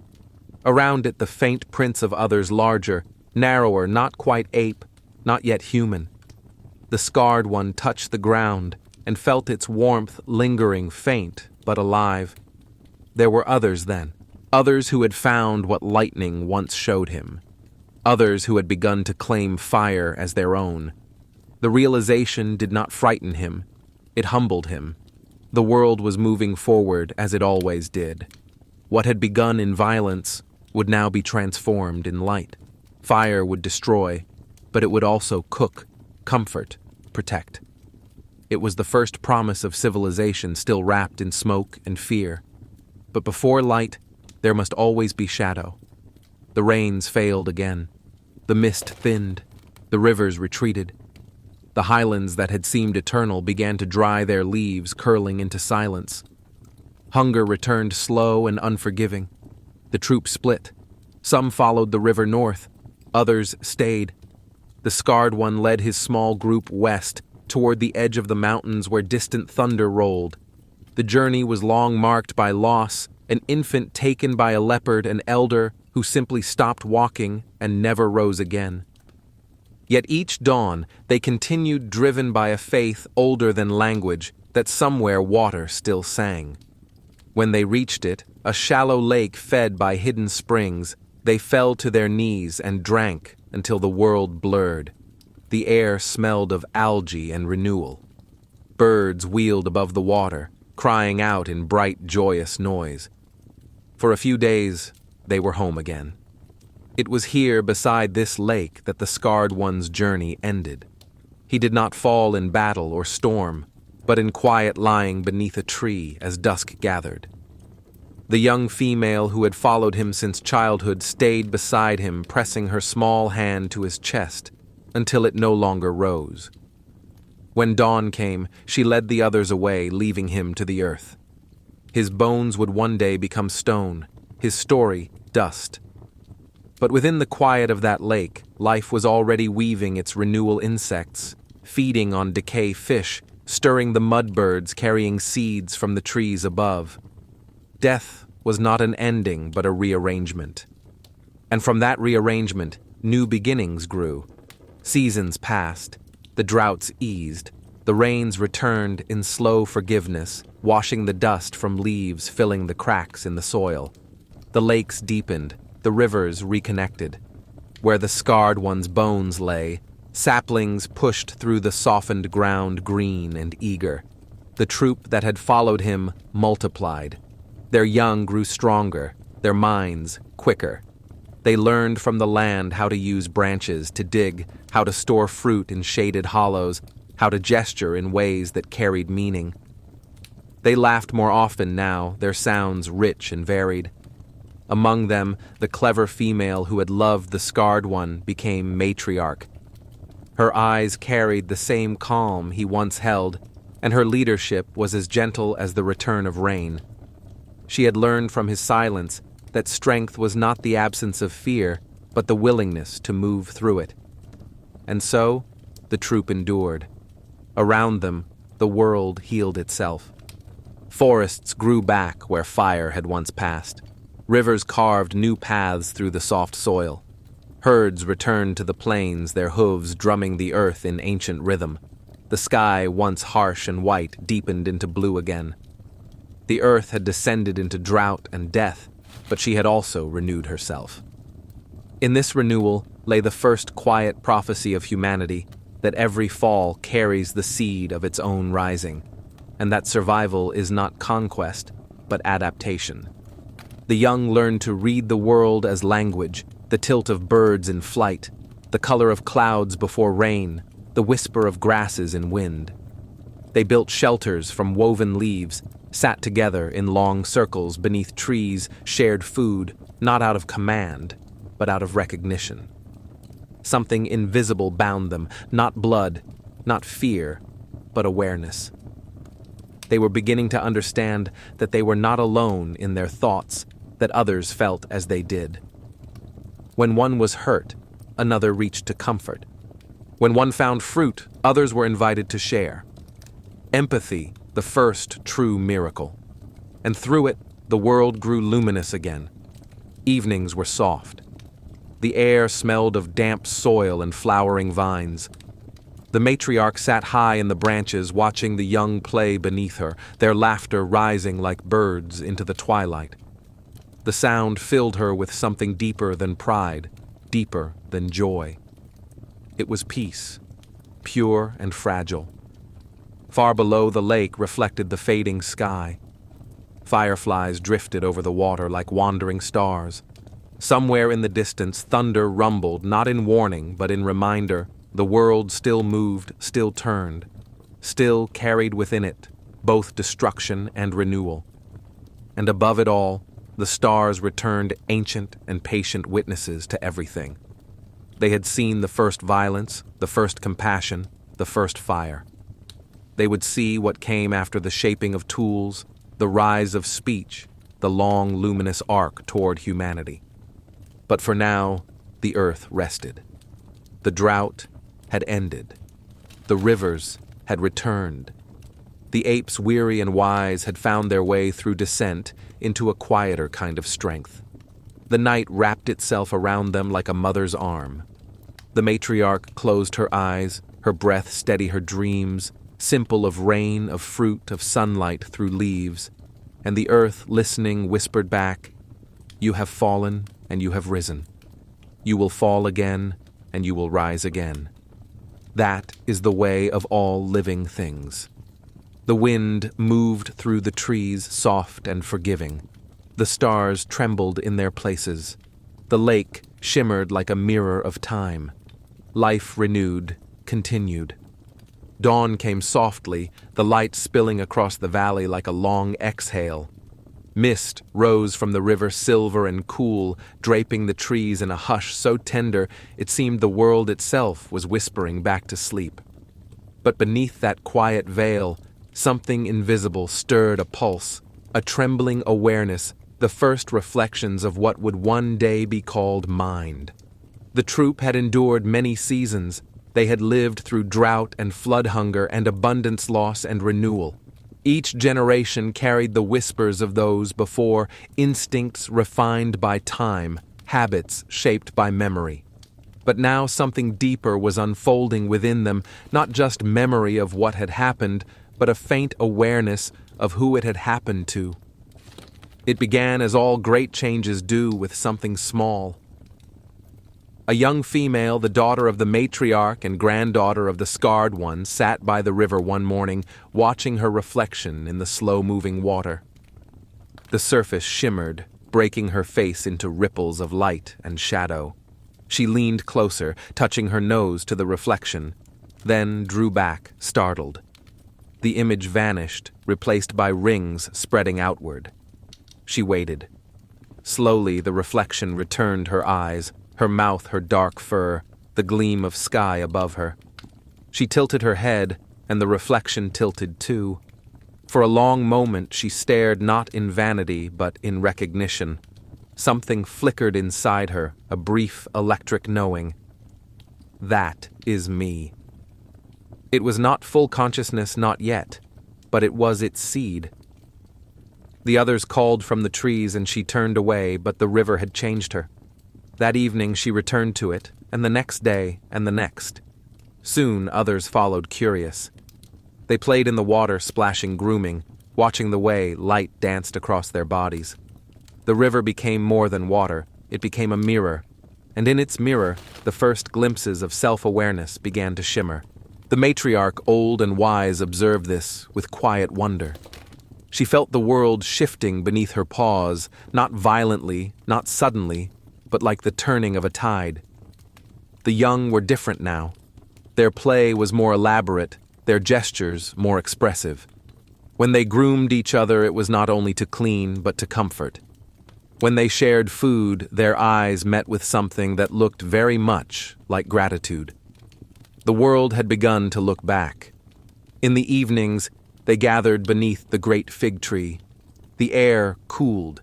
The scent of fruit drifted through the branches. Fireflies blinked in the dark like scattered thoughts.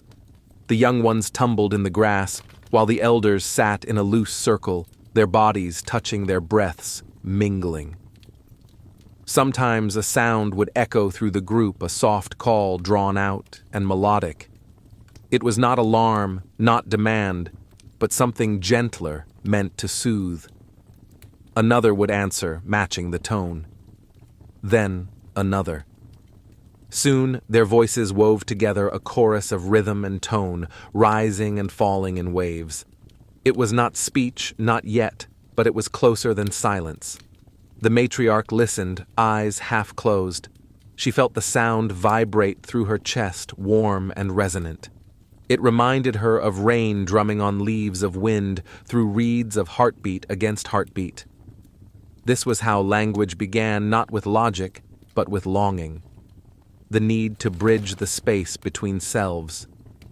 The next morning, the valley awoke to rain. Not the harsh, cutting kind, but soft and steady, falling like forgiveness. The troop took shelter under the fig tree, huddled close, their fur dark with wet. The young female, the one who had first seen herself in the river, reached out her hand and caught the drops as they fell. She turned her palm upward, studying the way the light played in each bead of water. She smiled, a small sound escaping her throat, half chirp, half sigh. The matriarch watched her and felt deep inside a strange stirring of emotion, love, mixed with awe. The young one was seeing the world not just as food or danger or shelter, but as beauty. That night, when the rain stopped and the moon rose full, the air was heavy with scent, earth fruit, and life. The troop slept, their bodies intertwined. The matriarch dreamed. In her dream, she walked through the forest alone. The trees whispered her name, though she did not know what a name was. Ahead, a figure moved, tall, upright, familiar, yet different. It carried a stick that glowed faintly like captured lightning. The figure turned, and in its eyes, she saw not instinct, but intention. It looked at her, the way she had once looked at her reflection in the water with recognition. When she awoke, the moon was low and the young ones stirred beside her. She did not understand the dream, but she knew it meant something. The world was changing, and through her kind it was dreaming itself forward. The days grew cooler. The rains came more often. The rivers swelled, carrying silt and memory downstream. The troop traveled less now. Food was plentiful and danger distant. They had begun to form something rare in the wild, a home. Within that safety, curiosity bloomed. The young female, now grown, her fur gleaming, her eyes deep and alert, began to experiment. She used stones to crack seeds, not by accident, but by pattern. She watched how water smoothed pebbles and imitated its patience, grinding one stone against another. She dug with sticks, fished with reeds, learned the shapes of sound that made others come or stay. Her mind was stretching, reaching, touching the edges of something vast and unseen. One evening, as the sky blushed purple, she sat at the edge of the water again. The surface was still perfectly still. The reflection that stared back at her was no longer just form, it was meaning.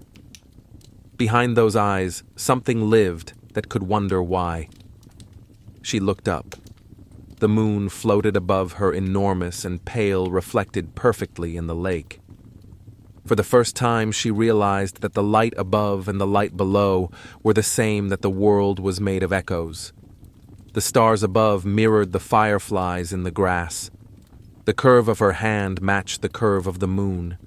Everywhere she looked, she saw connection. That night, she returned to the others and sat among them, restless. She reached for the nearest branch and began to draw lines in the dirt circles, spiral shapes that imitated the moon and the stars. The others watched, curious. Some joined her, mimicking the movements, tracing their own lines. No one knew what it meant, yet everyone felt the truth of it. To create was to remember. To remember was to become. These were not yet drawings. They were meditations, gestures of wonder made visible. Seasons folded into one another like breaths. Life as always, continued birth, growth, hunger, death. But within those cycles, something new began to pulse, the sense that the story did not end with the body. When one of the old ones died, the troop no longer moved on immediately. They lingered, sitting near, touching the still form, brushing the fur, making small, low sounds that trembled with meaning. It was mourning in its earliest form, love refusing to vanish. Through grief, the world found reflection. Through reflection, it found itself. The troop that had once known only survival now knew memory, compassion, creation. They had crossed a threshold, invisible yet immense, the threshold between existence and awareness. They did not yet know they were the beginning of a story that would stretch for millions of years, that their laughter and cries would one day become music, their gestures become art, their circles in the dust become stars carved in stone. But the earth knew. The forest leaned closer when they spoke. The river slowed to listen. The sky, vast and merciful, mirrored their curiosity in every shining point of light. The matriarch, now old and tired, watched them from her branch one evening. The young female sat below, surrounded by the next generation, showing them how to crack fruit, how to listen for the language of wind. The sound of their voices rose through the leaves, rhythmic and soothing. For a moment, the matriarch felt the world narrow to that small clearing, to the warmth of bodies, the hum of insects, the soft murmur of contentment. She realized that peace was not something found at the end of struggle, but something woven through it, a thread that connected all living things, unbroken even by death. She closed her eyes. The sounds of life swelled around her, cradling her into sleep. And in that sleep, The dream returned, the upright figure, the glowing stick, the gaze that recognized her. But this time she understood. The figure was not separate. It was her reflection stretched across time, the echo of what she and her kind would become. When she awoke, dawn was breaking. The forest was full of birdsong. She smiled or something close to it and breathed deeply. The young ones stirred, blinking in the golden light. The matriarch watched them with the stillness of the river. She felt no fear, no sorrow. The world had changed, and it would change again. That was the law of everything. For now, it was enough to exist, to feel, to remember. The wind moved through the trees like a voice ancient and kind. The matriarch tilted her head, listening. She thought she heard words hidden in the rhythm of the leaves, a message carried through time. You are the mirror and the light. The earth looks through your eyes to see itself. The breeze softened. The air grew warm. The first rays of sunlight kissed the water, shattering the mirror into 1,000 golden fragments. The young played beside the river, laughing, calling, filling the morning with their small, luminous sounds. And high above, the matriarch sat in silence, her eyes half closed, her heart at peace, as the ancient earth, still dreaming, watched its own reflection shimmer in the moving water. The sun rose like memory, slow, golden, unhurried, as if the world itself was remembering how to wake. Mist curled along the river, soft as breath. The trees, still heavy with dew, glittered like they had swallowed the stars. It was morning again in the land that had given birth to everything. The troop moved gently through this world, each footstep a verse in the long poem of existence. The matriarch, older than time, seemed to allow, now carried her age with grace. Her fur was silvered, her gaze calm and knowing. Around her, the younger ones danced in the rhythm of living, gathering fruit, chasing shadows, testing their voices against the wind. There was peace, yes, but also something deeper, a stillness that felt almost sacred, as though life itself was pausing to listen to what it had become. The rivers had carved new paths since her youth. Trees she had once climbed had fallen and fed the soil that now nourished their children. The mountains beyond the horizon had worn down by inches, their sharpness softened by wind and time. Everything changed, and yet everything remained. The world had learned how to remember. Each evening, when the sky burned copper and violet, the matriarch led the troop to the high ridge above the valley. From there they could see forever the plain stretching into distance, the river winding like a thought that refused to end the herds moving in their slow, patient migrations. The young ones would sit at her feet, their eyes wide. She would hum softly the ancient tone that had been passed from mother to child since before memory. It meant safety. It meant we are here. Sometimes one of the youngest would mimic her hum, and the air would fill with their trembling chorus. The forest listened. Even the wind seemed to hush, as if honoring the sound. These were the first rituals. They were not yet religion, not yet philosophy, but they carried the same essence, reverence for being awe before the unnameable. In those low, melodic murmurs, life was praising itself for existing. The troop's days unfolded with gentle repetition, and in repetition, meaning deepened. Every morning's foraging became a ceremony of gratitude, every grooming a ritual of care, every glance between mother and child a small act of faith. It was in this rhythm that the world found its peace again after so many upheavals. But peace was not stillness, it was movement balanced in grace. The young, restless and curious, began to wander farther from the grove. They followed streams to their sources, discovered caves that breathed cool air, watched the stars rise from behind mountains. Each discovery, however small, expanded the horizon of their minds. They did not yet name their curiosity, but they felt its pull, the urge to explore, to touch, to understand. It was the same force that had once lifted fins from water, that had taught wings to open, that would one day drive ships across oceans and eyes toward galaxies. It was evolution's truest language wonder. One of the young males, tall and slender, spent long hours near the water. He watched the patterns of ripples the way they spread and returned the way every motion echoed itself. He began to drop leaves into the current, then twigs, then pebbles, fascinated by their paths. His play became meditation. The matriarch observed him quietly. She saw in his movements a reflection of something older than life, the instinct to create pattern from chaos. One evening he held a flat stone in his hand, turning it again and again as if it were a question. He struck it lightly against another stone. A spark leapt small, bright, brief. He blinked, startled, then struck again. Another spark. It was nothing yet, no fire, no mastery, but it was a memory being recalled. Somewhere deep within the marrow of time, the first flame remembered itself, waiting for hands like his. The matriarch, watching from the shadows, felt both fear and pride. She understood without understanding that power was returning, not the power of the branch that kills, but the power of creation. The old balance between light and shadow was about to turn again. The days grew longer, the air warmer. Rain fell less often, and the rivers sank lower in their beds. The troop traveled more widely now, led by the young ones who could climb and see farther. The matriarch followed at her own pace, resting when she must, her thoughts wandering through memories like leaves through wind. Everywhere she looked, she saw continuity, the endless recycling of existence. A tree's death feeding the birth of moss, a carcass nourishing 1,000 insects, a fallen fruit birthing a grove. Nothing ended, she realized. Everything merely changed its form. When she drank from the river, she could taste the soil and stone, the sweat of animals, the tears of clouds.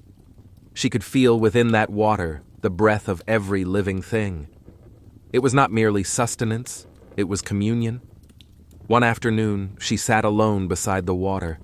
The young had gone ahead to forage. The forest hummed with the slow symphony of afternoon cicadas, the rustle of leaves, the distant call of birds. She leaned close to the river's surface and saw her reflection, older now, lines of age marking her face like rivers across a map. The sight filled her not with fear, but with calm. She remembered the first time she had seen her own face in the water as a child, the shock of recognition. Now it was different. The reflection no longer felt separate. The river's shimmer seemed to reach into her eyes, and her eyes into the river's flow. In that merging, she understood something wordless and vast, that she was not looking at the world, but through it. The self was not a single flame, but a spark in a greater fire. She sat there long into the night, watching the stars appear one by one, their light trembling on the water's skin. They looked like seeds scattered across the dark, each one carrying a universe within. She wondered if she could follow their light. Far enough, would she find others like herself? Would they too be sitting beneath strange skies, watching their reflections in rivers of time? The thought brought her a deep, inexplicable joy. When the others returned, she rose slowly, her joints stiff but steady. They moved together back to the grove. The moonlight followed them, painting their fur in silver. The forest breathed around them, ancient and alive. That night, as the troop settled to sleep, the matriarch climbed to her favorite branch. From there, she could see the plains stretching endlessly under the moon. The air was cool, filled with the scent of damp soil and fruit. She closed her eyes and listened, not just to the sounds of the night, but to the deeper music beneath it, the pulse of insects, the rhythm of wind, the slow heartbeat of the earth itself. It was the same rhythm she had felt as a child, the same that had carried her ancestors across ages. It was the rhythm of the continuum, the unbroken flow of life that moved through everything from the smallest cell to the farthest star. And in that moment, she felt herself dissolve into it, not as loss, but as belonging. She was the watcher, the scarred one, the young female at the river, the child tracing circles in the dust, all of them and none. She was the echo of everything that had ever lived and the promise of all that would come. The wind rose cool and gentle. The trees whispered. Somewhere below the river sang its endless song. The matriarch smiled. Time folded around her like a cloak. When morning came, she did not rise. The young found her curled upon the branch, her face peaceful, her hands open to the sky. They gathered beneath her quiet. They did not weep, they did not know how, but they felt the world change its temperature, the air hold its breath. They waited. Then, the smallest among them, a child of the river, climbed the tree and touched her hand. He made a sound soft, tremulous, the same tone she had once taught them to mean, "We are here." The others answered. The sound grew low and gentle, spreading through the forest until it became indistinguishable from wind. The earth listened, and for a moment it seemed to smile. The matriarch's body returned to the soil. Her bones would one day turn to stone, her story carried in silence through layers of earth. But her rhythm, her quiet hum of "We are here," would never end. It would pass through time like water, through sand, shaping what came after. The troop moved on, carrying her calm within them. They traveled farther than ever before to new forests, new rivers, new dawns.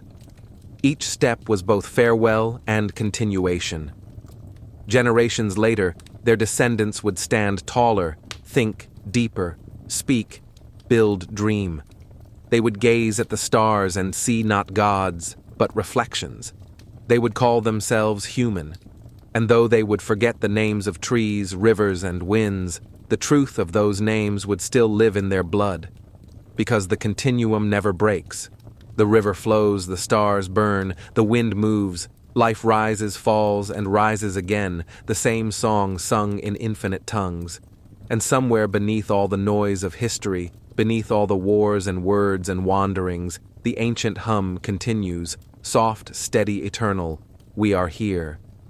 Night fell like a closing eye, slow and tender. The world at last exhaled. The air over the valley turned blue and cool, and the trees tired from their long day of photos, and wind bowed slightly toward the earth. The river silver in the moonlight carried reflections of stars that seemed close enough to touch ancient light, drifting over ancient water. It was here at the edge of everything that time loosened its grip. The troop had moved on farther now, across plains that opened like pages in a book too vast to finish. They followed rivers west and south, their feet pressing into soil rich with memory. Each dawn they woke to the same soft rhythm, birds calling the day into being, insects rehearsing their endless song, the wind whispering old names. Each dusk they rested in the hush that followed a hush that was neither empty nor silent, but full of life, breathing in synchrony. The matriarch's children had children of their own. Her lineage continued, carried forward in the curve of a brow, the tilt of a head, the patience of hands. They did not remember her name, she had never had one, but they remembered her stillness. It lived inside them, like a low hum, like a voice that spoke without words. Be gentle with the world. It is you. And the world in turn remembered them. Every footprint left in mud became a lesson the earth took to heart. Every call that echoed across the plains folded itself into the song of creation. The world was listening, always listening. Now, as the night deepened, the troop settled beneath a wide sky. Their bodies curved into one another, fur against fur, pulse against pulse. Infants breathed softly in their mother's arms. The males, weary from foraging, lay half-awake, eyes flickering toward the horizon, where the last color of sunset had faded to ash. The youngest watched the stars tracing their slow dance through the darkness. It was the same sky that had watched the watcher, the scarred one, the matriarch, and all who came before. It had seen every beginning and every ending, and it asked for nothing in return but to be looked upon.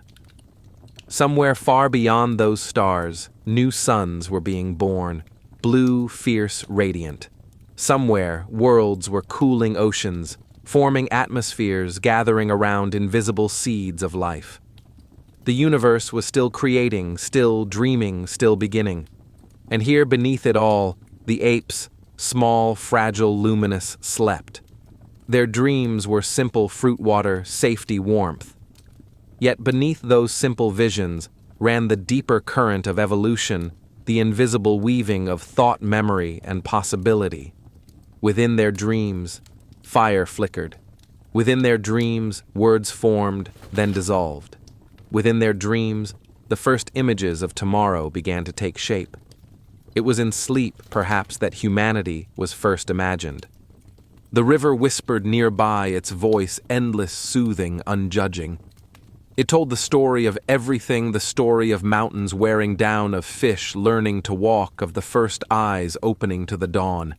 It sang of the scarred one's courage, of the matriarch's patience, of the young who had seen herself in the river and recognized her reflection as her own.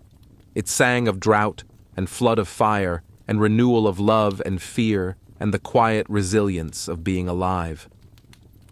The river remembered everything, and the wind carried its song across the sleeping plains, over the herds, through the trees, into the very sky.